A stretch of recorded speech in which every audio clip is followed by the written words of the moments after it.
National Guard and, what they're doing in the streets of DC. I'd be curious to know, as somebody who worked the streets of DC for 20 years, what kind of concerns do you have? I think we just saw a big old armored vehicle, National Guard vehicle, T-bone a civilian car. What are some of the concerns you have about Donald Trump sending in the National Guard to police the streets of DC to do the job that y'all did and y'all did well? Yeah, I mean, first, when it comes to specifically the National Guard, not the additional federal resources, but the National Guard themselves. Like I was telling your audience before we got cut off, I remember in early 2000s when I was first starting my career at the Metropolitan Police Department, we had an actual crime emergency. It was declared by Chief Charles Ramsey at the time, and I remember because we were literally experiencing multiple homicides, not weekly but daily.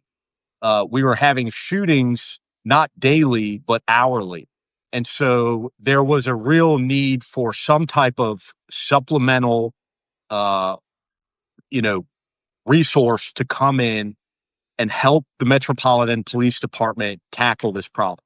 So we brought in, several hundred National Guardsmen, and they were unarmed, and their job was high visibility uh, in high crime areas. And also, they were taking over some of the lower priority responsibilities of the police department, like directing traffic.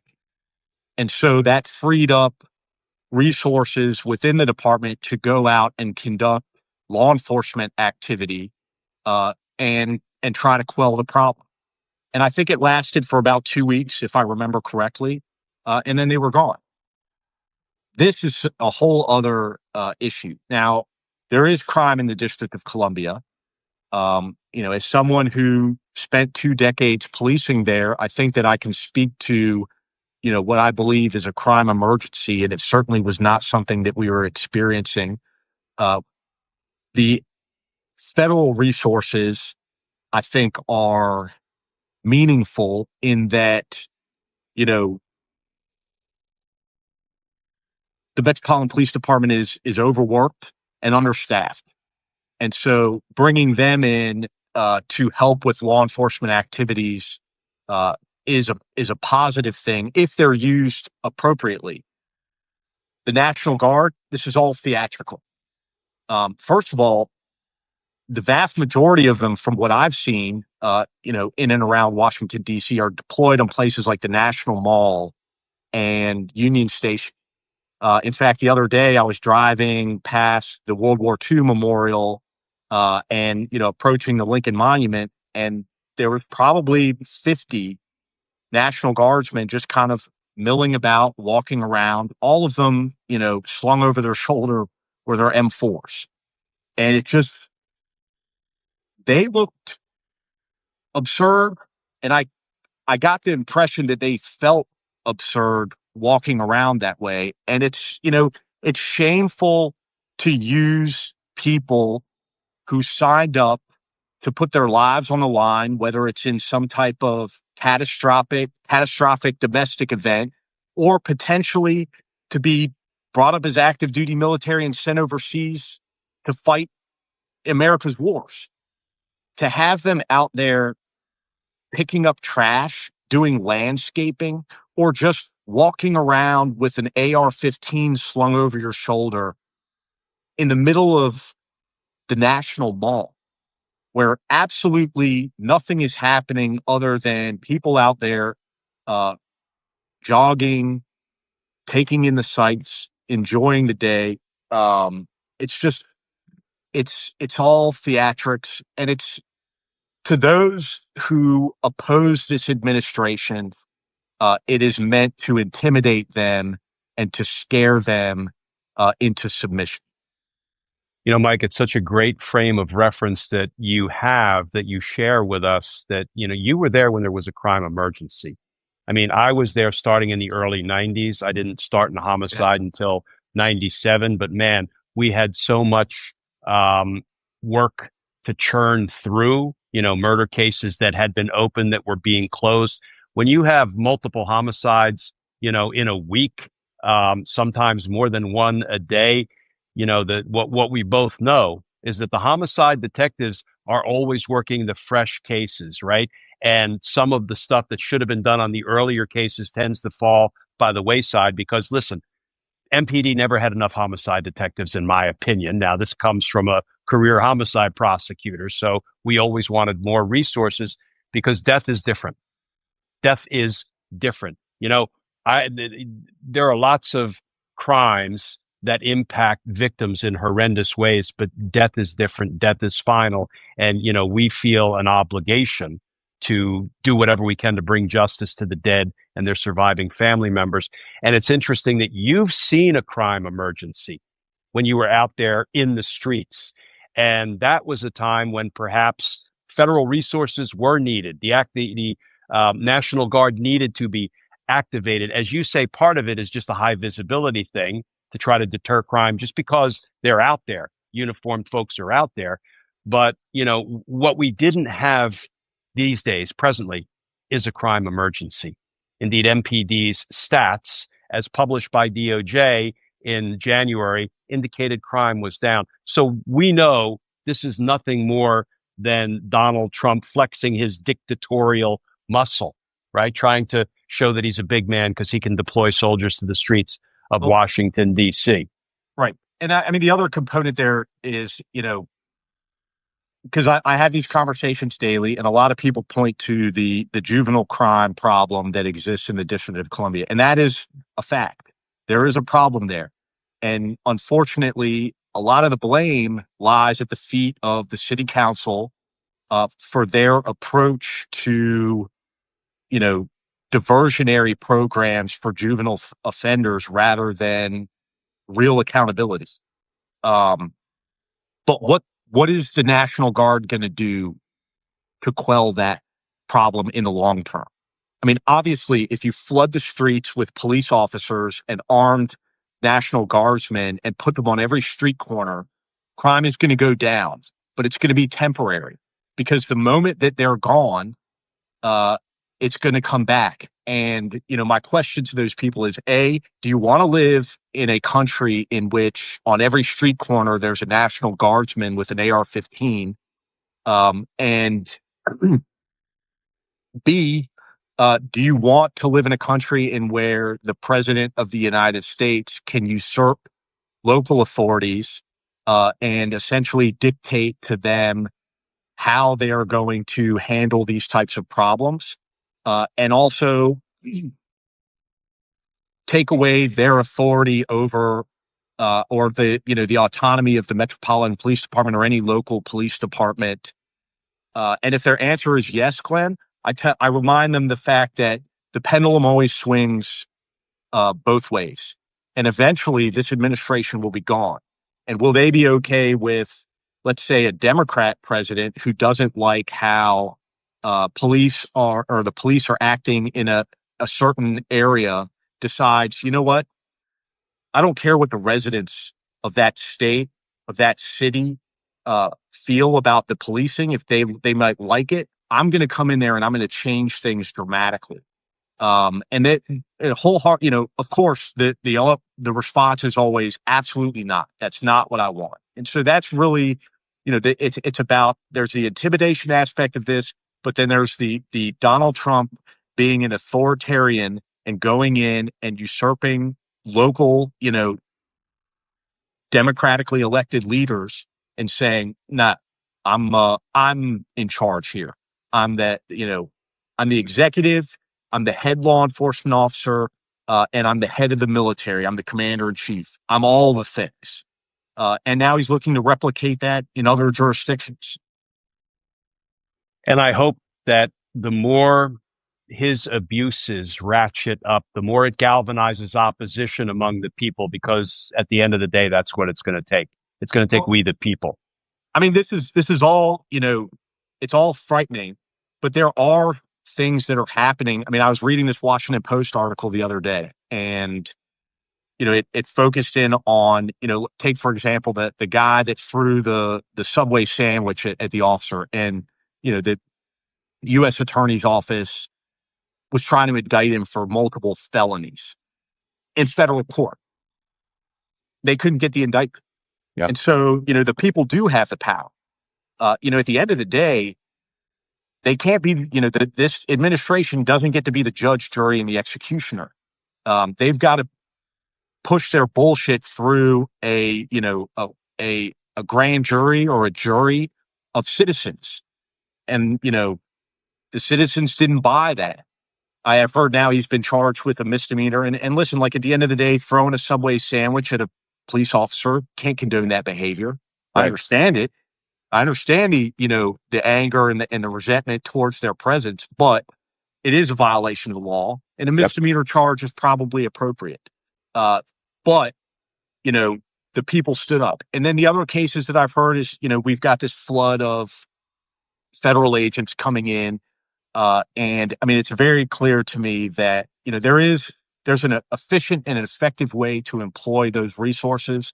They're not doing it. They're going willy-nilly around trying to get arrests, stacks, guns off the street.